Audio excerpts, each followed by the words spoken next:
ताकि हाथी लालच में आकर दोबारा खाने काबा की ओर बढ़ें। इधर अब्दुल मुत्तलिब बहुत अधिक चिंतित थे। दुखी मन से वे खाने काबा के पास आते हैं। खाने काबा के दरवाजे पर एक जंजीर थी। अब्दुल मुत्तलिब ने उस जंजीर को मजबूती से पकड़ लिया और अपना सिर दरवाजे पर रख दिया। फिर अल्लाह ताला से दुआ करने लगे, हे अल्लाह, यह घर तेरा है और इसकी रक्षा की जिम्मेदारी भी तेरी है। हम तो सिर्फ तेरे बंदे हैं, हमारे बस में कुछ भी नहीं। अब तू ही अपने घर की रक्षा कर। यह दुआ करते हुए उनकी आंखों से आंसू बहने लगे। तभी अचानक अब्दुल मुत्तलिब ने आकाश से एक आवाज सुनी। वे धीरे धीरे आगे बढ़े और जैसे ही उन्होंने नजर उठाई, उन्होंने देखा कि आकाश से सैकड़ों अबाबील पक्षी मक्का की ओर आ रहे हैं। अब्दुल मुत्तलिब आश्चर्य से पक्षियों को देख रहे थे और मन में सोच रहे थे, शायद यह अल्लाह की ओर से भेजी गई वह रहमत है जो आज खाने काबा को बचाने के लिए आई है, वरना इतने अधिक अबाबील पक्षी यहाँ क्यों आए हैं। हर अबाबील के पास 3-3 कंकड़ियां थीं। एक कंकड़ी उनकी चोंच में थी और 2 कंकड़ियां उनके पंजों में थीं। अब्दुल मुत्तलिब ने देखा कि सभी अबाबील पक्षियों ने खाने काबा के चारों ओर घेरा बना लिया है, यहां तक कि वे तवाफ कर रहे हैं। तब वे समझ गए कि आज दुनिया की कोई ताकत खाने काबा को नष्ट नहीं कर सकती। फिर सभी अबाबील पक्षी तेजी से अब्रहा की हाथियों की सेना और उसके सैनिकों पर टूट पड़े। अब्रहा के सैनिक पक्षियों को देखकर बेहद डर गए और वहां से भागने लगे। लेकिन तब तक सभी अबाबील पक्षी अपनी चोंच और पंजों में मौजूद कंकड़ियां अब्रहा की सेना और हाथियों पर बरसाने लगे, जैसे आकाश से पत्थरों की बारिश हो रही हो। यह देखने में आया कि हर कंकड़ी सैनिकों के शरीर को चीरकर आर पार हो रही थी और पलों में पूरा लश्कर नष्ट हो गया।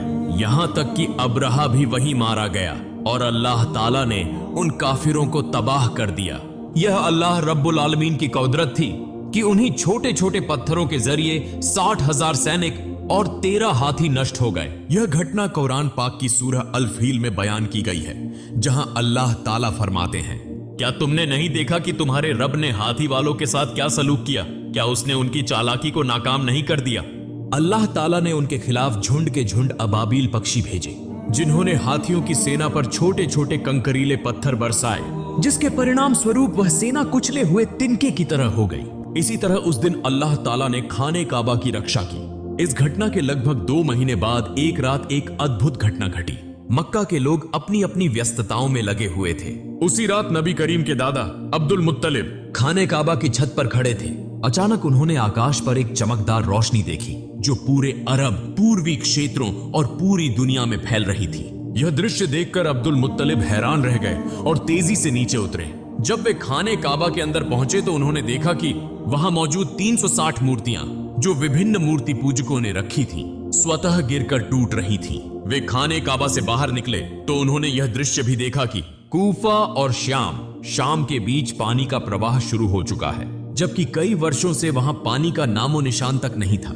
उसी समय उनकी नजर अपने घर की ओर पड़ी। वे देखते हैं कि उनके घर से एक अजीब रोशनी निकल रही है, ऐसी रोशनी जो उन्होंने पहले कभी नहीं देखी थी।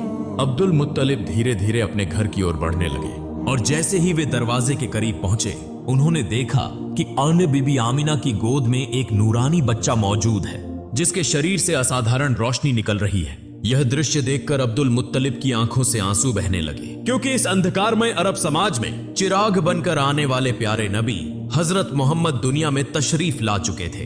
अगले दिन अब्दुल मुत्तलिब ने अपने प्यारे नवासे की अकीकी की, ऊंट ज़बह किया और गरीबों व जरूरतमंदों को खाना खिलाया। इस मौके पर उनके बेटे अबू तालिबा भी उनकी मदद कर रहे थे। इसी दौरान नबी के चाचा अबू लहब वहां पहुंचे, मगर जब उन्हें पता चला कि उन्हें गरीबों के साथ बैठकर खाना पड़ेगा तो वे दरवाजे से ही वापस लौट गए, क्योंकि अबू लहब बहुत घमंडी इंसान था। इधर हजरत आमिना के सीने में दूध नहीं था, इसलिए नबी करीम को दूध पिलाने के लिए एक आदायु को बुलाया गया। वह दाई दरअसल अबू लहब की पत्नी की बांदी थी। जब अबू लहब घर वापस आया तो उसकी पत्नी ने उससे गुस्से में झगड़ा किया कि तुमने मेरी बांदी को यह काम करने क्यों दिया, क्योंकि असल में भी अबू लहब की पत्नी भी बहुत घमंडी औरत थी। दूसरी ओर यहूदी विद्वान एक स्थान पर बैठकर आपस में चर्चा कर रहे थे। वे यह समझ चुके थे कि जरूर कोई खास बच्चा पैदा हुआ है, क्योंकि वो उनकी धार्मिक किताबों में इसका उल्लेख था। जिस रात प्यारे नबी का जन्म हुआ, उस रात आकाश पर जो प्रकाश प्रकट हुआ, उसे देखकर यहूदी और ईसाई विद्वान समझ गए थे कि वह बच्चा दुनिया में आ चुका है। मगर ये यहूदी सबसे अधिक चिंतित थे, क्योंकि उनमें से किसी भी यहूदी के घर ऐसा बच्चा पैदा नहीं हुआ था। तो फिर वह बच्चा कौन हो सकता है? इसीलिए यहूदी सरदारों ने कई बच्चों को खरीदने की कोशिश की ताकि उस बच्चे को अपनी जाति में शामिल कर सकें। बल्कि उन्होंने कई धोखेबाज औरतों को पैसे देकर वो आदेश दिया कि वे किसी खास निशानी के माध्यम से उस नबी को खोजें। कुछ दिनों बाद बच्चों के नाम रखने का एक समारोह हो रहा था।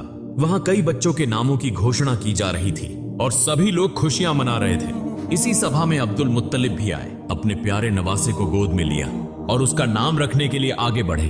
अब्दुल मुत्तलिब पहले उस काले पत्थर पर हाथ रखते हैं, तभी खाने काबा के दरवाजे का कुंडा दरवाजे पर खुद ब खुद टकराने लगता है और नन्हे नबी के शरीर से नूर की किरणें निकलने लगती हैं। अब्दुल मुत्तलिब सबके सामने खड़े होकर बच्चे का नाम मोहम्मद रखने की घोषणा करते हैं। यह सुनकर वहां मौजूद विभिन्न कबीलों के लोग हैरान रह जाते हैं और कहने लगते हैं, यह कैसा नाम है?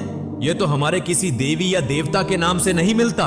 वास्तव में उन्होंने इससे पहले मोहम्मद नाम कभी नहीं सुना था, इसीलिए लोग आपस में इस नाम पर बहस करने लगे। तभी नबी के चाचा अबू तालिबा आगे आते हैं और कहते हैं, ए लोगो, चुप हो जाओ। यह बच्चा मोहम्मद के नाम से जाना जाएगा और तुम लोग इस नाम को कभी भी बदल नहीं सकते।